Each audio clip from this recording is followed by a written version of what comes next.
China will strengthen support for market entities, especially the micro, small, and medium-sized enterprises. A State Council executive meeting held on Wednesday also decided to improve loan aid for students from families in financial difficulty. The meeting, chaired by Premier Li Keqiang, also adopted a draft revision of the law on agricultural product quality and safety. The remains of 109 Chinese soldiers killed in the Korean War were cascaded in South Korea on Wednesday to be sent back to their homeland. In 2014, South Korea agreed with China to repatriate the remains of fallen Chinese soldiers according to international law and humanitarian spirit. So far, South Korea had returned the remains of 716 Chinese soldiers killed in the Korean War. This year's repatriation ceremony is scheduled to be held at the Incheon International Airport on Thursday. A Chinese Foreign Ministry spokesperson says although the U.S. military has withdrawn from Afghanistan, the massacre of civilians by the U.S. military and its allies in Afghanistan in the past 20 years must be investigated thoroughly. Rowan Bean made the remarks at a daily news briefing in response to a question on recent civilian killings by U.S. troops during the withdrawal from Afghanistan. Wang says the number of civilian deaths in Afghanistan caused by U.S. airstrikes far exceeds the official U.S. government announcement. Statistics show that as of April 2020, over 47,000 Afghan civilians have been killed in a war in Afghanistan launched by the United States.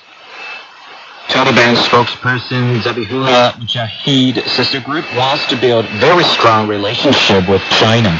He made remarks in an exclusive interview with CGTN. China is a very important and strong country in our neighbourhood.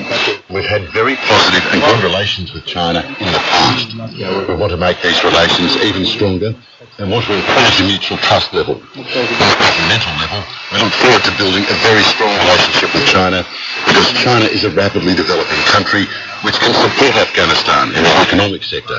And we're hoping for Chinese investment and exports.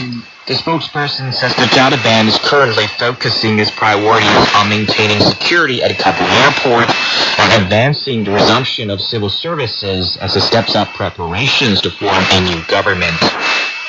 Thailand on Wednesday reported over 14,800 new COVID-19 cases and 252 additional fatalities.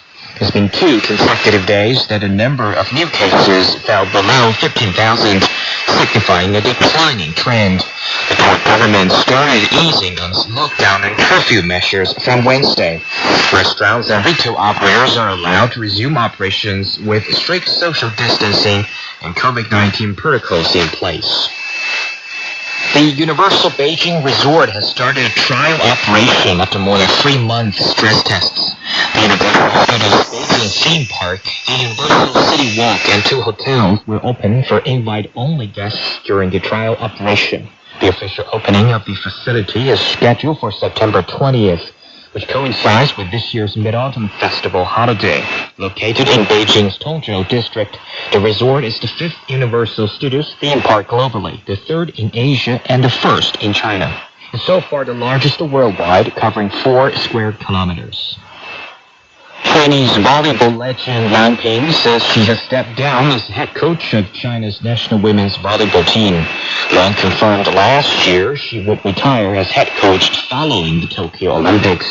Since 2013, the legendary coach has led China to win the Rio Olympics gold and 2 World Cup championships. At the Tokyo Olympics, Chinese women's volleyball team failed to make it into the quarterfinals with 2 wins and 3 defeats. And that's news, actually.